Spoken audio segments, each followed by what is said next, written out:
Boom. What's up, family? Welcome back. I'm Kevin Orosz. This is the Revolution podcast where we talk all things philosophy, psychology, and we take evolution to revolution.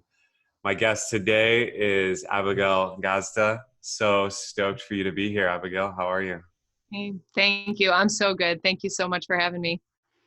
Yeah. So for those of you that don't know, Abigail had me on her podcast, Hearts Unleashed, and we had an epic conversation all about purpose and business and a little bit of relationship. And yeah, I would love to just kind of pick up right there and tell me what does Hearts Unleashed mean to you, Abigail? Why did you choose that? Yeah. Uh, Cheesy. I didn't choose it. It chose me. Right. And I really do mean it though, because doing the work growing up as a coach, right? I started in 2016 and I went through the formality of becoming a certified coach and all that. And also did work in more and more coaching industry. And one of an exercise, I was standing in front of a group and they said, declare who you are as a possibility. And I'm like, I am the possibility of hearts being unleashed. Like, Mm, I am a reflection of people's greatness such that they recognize their own greatness and they have that permission to go be that. And so it really did kind of fall out of my mouth in that way, but I heard myself say it too, in a way that as it continued to grow, I named my company that. And then the podcast, it was kind of funny because I knew I wanted to do a podcast for like 6 months. And I was really mulling over like, what's going to be the hook? What's the idea? What's going to carry the weight of hundreds of episodes? And I had already named my company. I had already been coaching in full operation and thinking of a bunch of different things. And I'm driving one day and it's like, Hearts Unleashed, Abigail. Like, this is, you get to put on display people who are living their heart unleashed. And I loved having you on to be one of those people, to share what it's like to live that way. yeah. I mean, yeah, if it ain't broke, don't fix it. Like if the name Right. resonated, might as well name everything after that. So I Yeah. love that. Yeah. And Thank I you. totally resonate with the idea of the human heart being unleashed and its full power being brought to bear, full creativity, compassion, and the ruthlessness of the heart too, where it doesn't have time for, some of the illusion, the Yeah. deception. So Cool. yeah, I'm all about that. I also want to point out, I'm hearing that when put on the spot and just like, declare yourself, say the thing, it's like, boom, that's what dropped in. And I think that's always something to pay attention to is in those moments of full like channel spontaneity, you know, that's true stuff coming through. It's not Yeah. something we contrive. So it's really something to trust and get into. Mhm. Well, Abigail, I'd love to ask you, because I talk to so many people and I just finished enrollment and launching my mastermind, helping people who are becoming coaches. Some of them already are. And Yeah. yeah, it's fascinating to go into the backstory sometimes. I'm curious, like why did you start coaching? Like how did you get into the game, so to speak? I love sharing this actually because my degree is in physical education and health. So I was a lifelong athlete. I played college basketball and I became the PE and health teacher. Like, Mm, and I understood manifestation. Like, I understood my power to the point that like I manifested the job in the classroom at the school, all of those things. And like growing up in a small town in Indiana, I didn't know all that was possible. So I thought the best utilization of myself and my heart and my passion was to put it in the identity of teacher and coach. right. And so I did that. That wore thin very quickly because I didn't feel like the PE and health teacher. I felt like the school counselor. I Mm, would have a row of girls in the locker room waiting their turn to come talk and get guidance and just feel heard and everything like that. And then what to do in life. And so I knew I started to know in teaching that there was more to this, more to me. And I started to feel confined by the four walls. And so, and then also being incredibly disenchanted with education, like the general education system, mm, that also kind of broke it. And so I left teaching, but I went into gym management. So I still hadn't actually fully discovered how I was going to impact to the level at which I could feel I was going to be impacting. And Right. not to sound too like self involved or anything like that, but it's this constant like nagging pull to do bigger things and have a bigger impact. And so I wanted to do that. And I thought maybe I'm supposed to open a gym. Like I really was searching. Yeah. And so I went into gym management, and this girl comes in and puts a resume down on the desk that says like masters in this, advertising degree, which she was at the Leo Burnett's, which is this big company in Chicago, and also life coach. And she's applying for a front desk job. And I'm like, what are you doing here? Hmm. Do you want to be in management? Because I can help you do that. And she's like, no, I quit my full-time job and I'm becoming a coach, and I just need like a side gig while I get it all figured out. And I was like, hired, you're in. Hmm. So after like 2 months of doing that, after 2 months of working together, she turns to me and she's like, listen, like I don't get any commission, but I would love for you to come check out my coaching program, because everything that you say is everything I'm being taught to say. Hmm. The way that you've trained me, the way that you've coached me and everything. And so I went, and after a 2-hour observation, I signed up for a year-long $50,000 or $15,000 coaching program.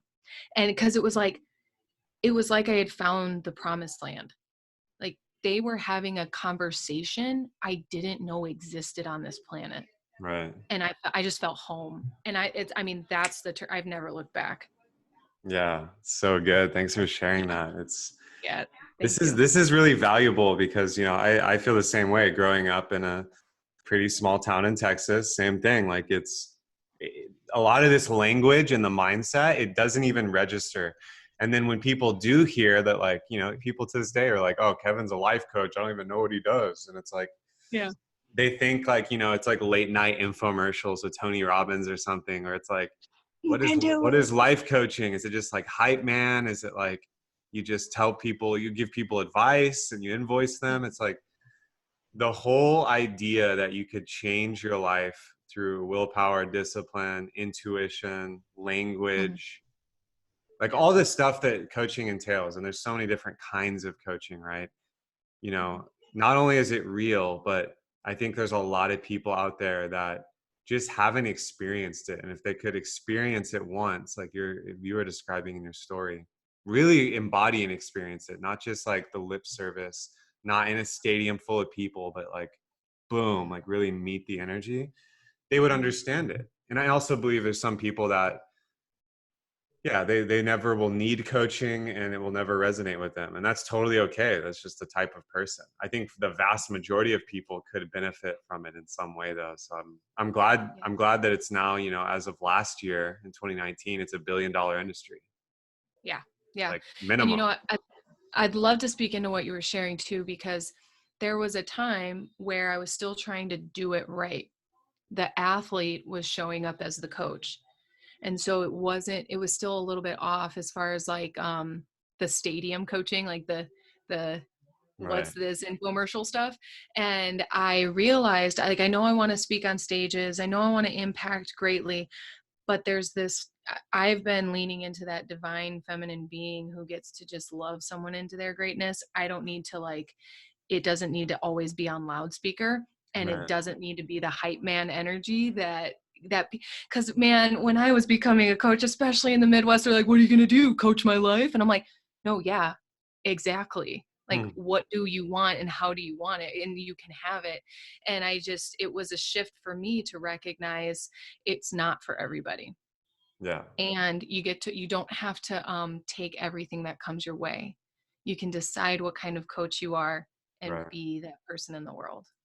Totally. And yeah, I've again been through those initiations as well, of like wanting everybody to receive the medicine that I received, and then also like letting go of so much and so much identity around it. And then really just for me, it is all about results. Like the journey is going to be its journey, and it's going to be spontaneous, it's going to be creative for that person.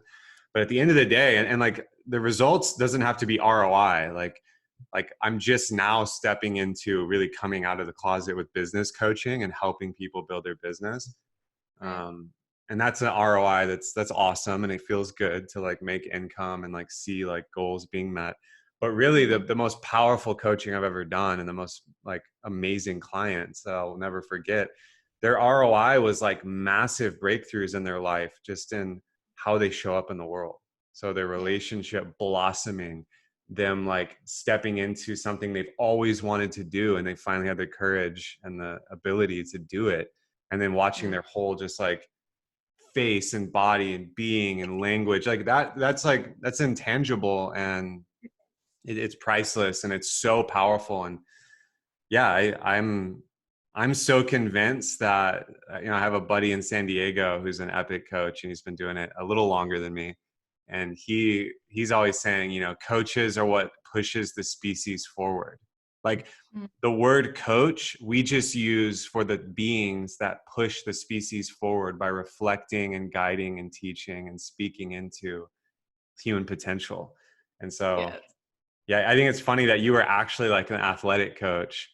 Because sometimes when I say that, I'm like, oh yeah, I coach, and they're like, oh, what sport? And I'm like, Yeah. yeah, well, this is the sport of life, so it's Yeah. a little Yeah. different. Ride that wave. Yeah. Yes. You said something that I would love to talk about, because the two types of coaching that I'll do with somebody is restorative coaching and then transformational coaching. Because you can't, some are just not there. They want to be there. And I like that you said coach is what we use to identify, but it's just to translate transformation, right? Like I feel much more like a guide and a guardian angel, but I don't walk around announcing that at a networking conference, right? Like, so I'm not like, hey, I'm your guardian angel. What do you want to work on, right? So coach works, and people are so hungry. So I specifically say clarity coach, because as soon as they hear clarity coach, they're like, oh, it's like a breath of fresh air. I would love clarity. I would love to be out of my stuff. And I will usually spend anywhere from a month to 2 months taking people out of their stuff in order to get back into their power. And then you're talking about that return on income is like, boom, boom, boom, declare, fulfill, like one after the other. And it's like watching them blossom and their structure change and their being change is so cool. I love this work. Watching people grow, that's how you know, like if you want to know if you're meant to be a coach, it's like really what's your relationship to like how do you feel and watch people grow, and how does that impact you? That's a great indicator for you. That is so good, because the job is to put ourselves out of business with people. Yeah. Not to keep them working with us. Exactly. And you saying that watching them grow is so important is so important. And this is important. I mean, this is just organically becoming like a full discussion on coaching, which I think is perfect. It's not talked about enough. I almost take it for granted. Like I'm so immersed in it, and it's so like it's just like something I do. So like a lot of these podcasts actually become about all kinds of other stuff, but this is good. Some of this stuff needs to be shared, I think. Because you just nailed something that I see with a lot of the coaching culture that is toxic or not working anymore. And that's like the dependency, like this guru dependency mentality where it's like, like they just keep signing up with them, or they keep them in their sphere, and it's like not graduating them. It's like, no, they're actually done. They're ready, but they hook into wounds, or they hook into something like, so a lot of it's money based. So I see this with, people I love and trust, but I don't agree with the way they coach, because they keep people in their washing machine for like indefinitely, and just kind of like have this almost vampiric energy where it's like, this is not okay. And at some point you got to like let the bird fly and test its wings that you've been healing or nurturing or whatever. So I'm curious your thoughts on that and what you've seen kind of in the culture around you. I'm really passionate about that, because just, thank you for going down that road and recognizing and acknowledging too, because it's not in integrity. It is not in our integrity to keep somebody on the wheel, right?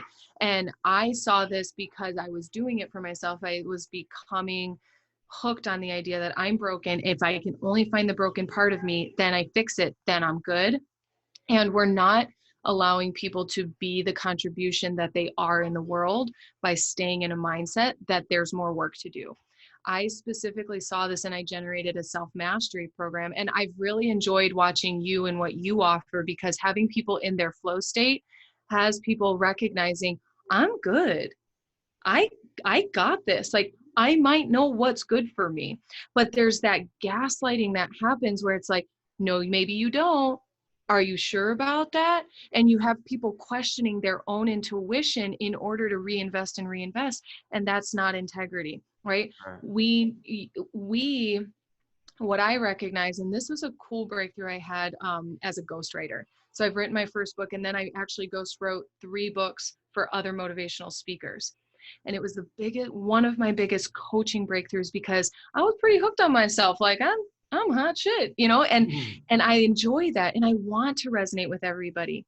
But even Tony Robbins' voice is not heard by every ear. Right? So we have to recognize we are not the one for everybody. And the sooner we can detach from our own ego identity as grand guru coach, we can empower others to reach and create their own sphere. Right. And when everybody's winning, everybody's winning. So that's really how I see it. Totally. And that's so important. Like, I personally wouldn't even want to be serving everyone, because it doesn't even make sense. Like, Right? I support diversity because, well, I'm an evolutionary thinker. So Yep. I know that that's how nature works. Like, if there's one species dominating or one type of coach dominating, it actually really destroys the ability for the whole ecosystem or business culture to thrive and innovate. It's all about innovation. And you're not going to innovate when one person is, early on in the coaching industry, everyone tried to become Tony Robbins. And I think, like, a little bit later, it was like Ty Lopez and online coaching and marketing. Everyone tried to copy him. And it's like, look at my Lamborghini. They the stories of this are crazy. Like, I started coaching seriously when I lived in LA about 6 years ago. And I remember just the stories, meeting people who would rent like a $20,000 Airbnb or Hollywood Hills house to shoot an ad to sell their program that they went broke on making. Yep. And then it worked. And so they got validated and then they made all this money. And it's like that culture of fronting and then copying kind of the hot shit marketing. Like, it's all about like a pissing contest of, look how much stuff that this got me. So if you want to coach with me, you're going to want all this stuff. It's like, that stuff is so silly. Like, it's so silly. Like, I've always approached coaching from, like, I wanted to be a psychoanalyst, and I am. I'm a renegade psychoanalyst, because that's what I was going to grad school for. And so coaching provided an outlet for me to use my superpower, honestly. Like I want to help people and watch them grow and be a guide through the underworld for a lot of people. So I think that's interesting. Something fired off in my brain though, like that when you talked about psychoanalyzing, right?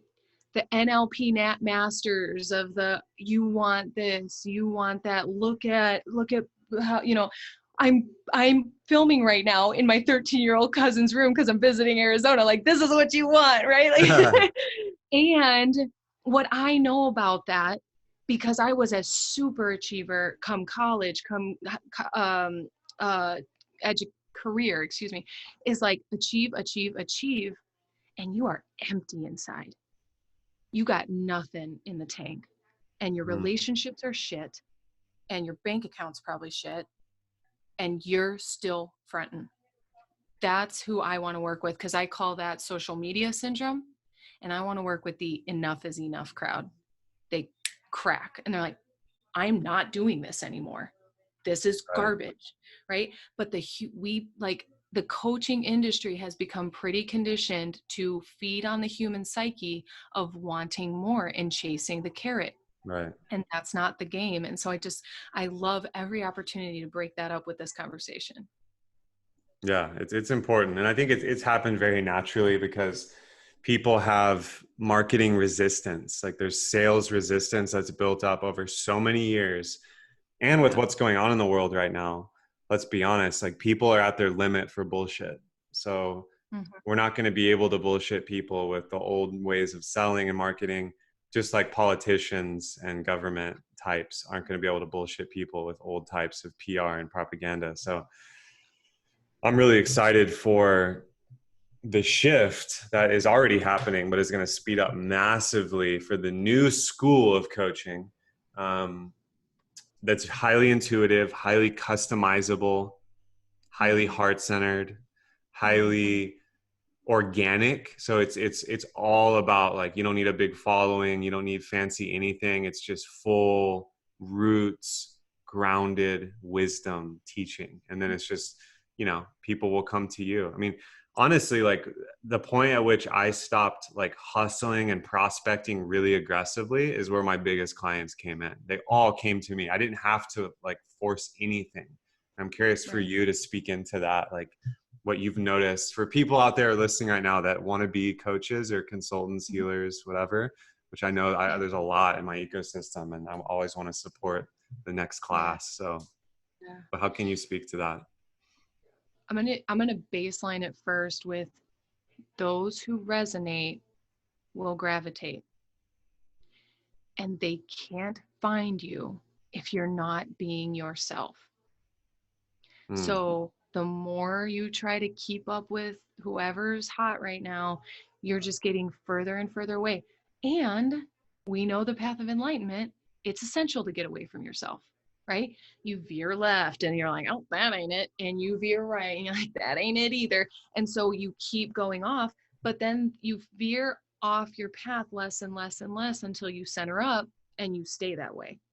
Because when a coach has found themselves, or when anyone's found themselves, because they can't be told who they are anymore.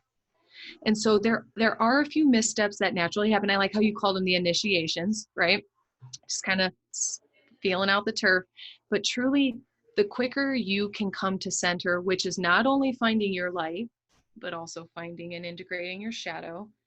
And the more that you can marry those two and marry the material and the spiritual self and be here on this planet now and make the impact now, then they're like, I want what he's got. I want what she's got. Their language, their being, it radiates. There's no bullshit there. And I love that. And that's my tip to any coach is stop trying to be anybody you're not and spend way more time finding out exactly who you are. There's no work to it. Yeah, there's no work behind it. It's so simple. Yeah, it's like, it's so cliche, but it's cliche for a reason. And it's, be authentic, AF, be yourself. That's the only way you're going to have full power and clarity to run a business or serve other people, clients anyway. Like you're not going to be able to do it if you're holding energy back or fronting or like impersonating Ty Lopez or Tony Robbins. It's a lot to keep up. Yeah, it's crazy. So I want to do a lightning round of questions, and I want to talk about your book, Abigail. So these are just really fun I've been doing lately. First one is, tomorrow, Trump he's in a fishing boat accident. You become president for a day for whatever reason. What's your first move for the U.S.? That is controversial. Great question. Man, I keep this quarantine going, and I mandate self-development and self-mastery work. Great. And self-discovery, self-development, self-mastery. You got to stay home and you got to be coached by somebody. Yeah.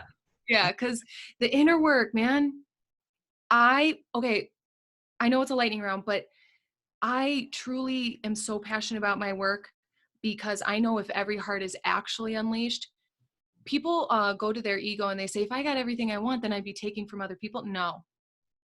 Our inherent goodness would be in operation and every problem would dissolve. So that's my lightning answer. Great. It's so good. Love it. Just mandated personal development, executive order, number one. Great.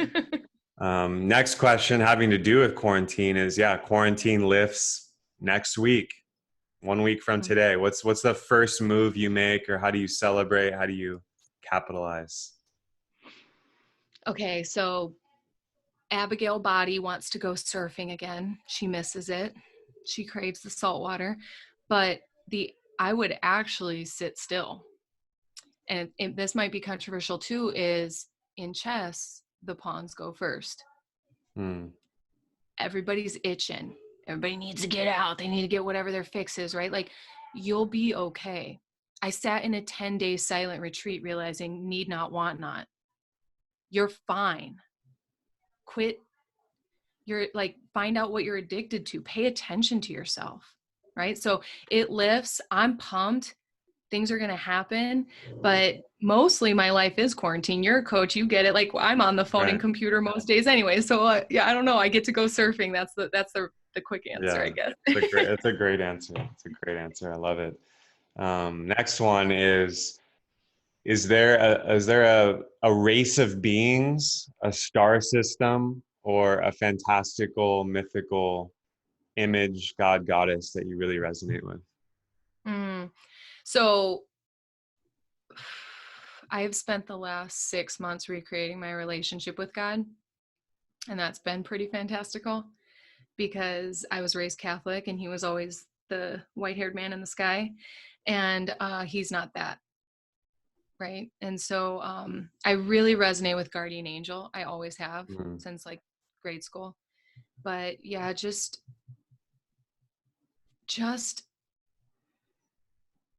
there's the human spirit is what I want to call it, which is we are all connected, and separation is a complete illusion. And so whatever higher power anyone resonates with, understanding that we are all talking about infinite love. And so probably love, I'll pick. Yeah, bless that. I was raised Catholic too, so I totally get it. Great. So last question. If you had $100 million deposited in your bank account tomorrow, it's fully liquid, you can do whatever you want. Tell me your first two moves. First two moves. Again, Abigail body, she's going to go get a Jeep, green, what's the hardtop, Wrangler. I'm going off road, and that's the first thing we're going to do. And then 100 million, you said? Yeah, we're big, like this is the big time. Yeah. You know, I've spent the last 2 years getting myself out of debt and financially educating myself. I grew up feeling completely financially illiterate. So I was that college kid who came out in the rat race and then into credit card debt and then into coaching debt, right?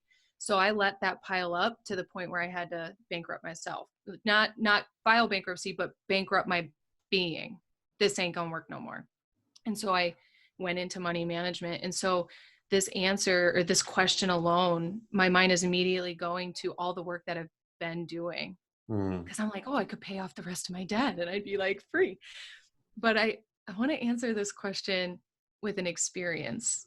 Scuba diving. The first time I ever energetically experienced financial freedom was in Lake Pleasant, Arizona, learning to scuba dive. And I could flail any which way. I spun, I turned, I somersault, and no matter what I did, I couldn't hit anything. I was completely free. And that's how I want to feel about my bank account.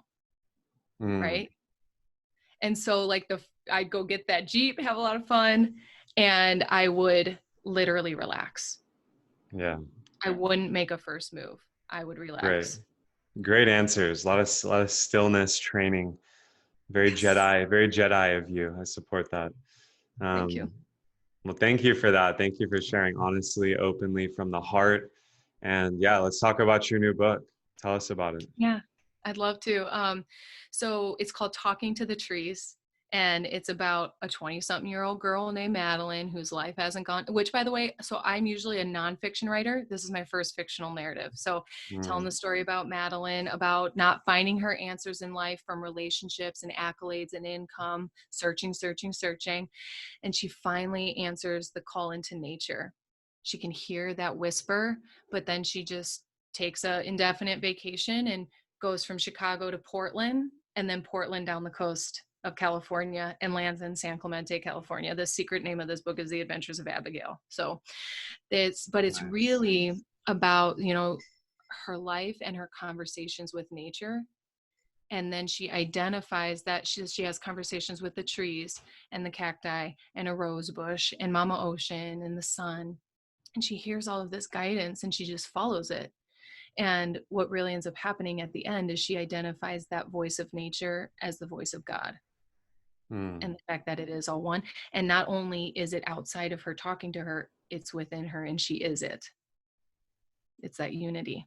And so I'm really proud of this book because it's for anybody. It's a short story. It's a quick read, and it's so relatable for the journey that we take through life, whether it be awakening, transformation, dark night of the soul, and arriving home into enlightenment. It's incredible. Thank you. So I love it. Have you read The Surrender Experiment, Michael Singer? Which one? No, but I tell that and then people ask that. Yeah, well, because there's a lot of parallels. You know, it's an archetypal story. There's so many like it. But yeah, as you were speaking about that story, yeah, I recently just read that at the end of Vipassana at New Year's. And yeah, it was like 10 days silence. And then I read The Surrender Experiment. It was like, so I think you'll really love that book. Yeah. Good, thank you. And I want to read your book, so we'll have that in the show notes here on the show. And yeah, I'm just so grateful for you, Abigail, for sharing your heart and being a lighthouse. Really, that's what I see you as a total lighthouse and epic soul. Where can people find more about you and your book? Yeah, probably the fastest. So Amazon is where my books are available. Also, though, the fastest is abigailgazda.com. So if I'm not mistaken, they'll see my name on the corner here, how to spell it right. But abigailgazda.com is the best place, because then you find me one place, you find me every place. It's 2020, right? But my name's Abigail Gazda on Facebook, and then I'm Instagail on Instagram. Great. So yeah, you heard it here, fam. You are it. We're all connected. And yeah, there's never been a better time to be a coach here in 2020, even though we're in quarantine. It's just an opportunity to go within. So grateful for you, Abigail. Thank you so much. Have a beautiful evening, and we'll see you soon. Take care.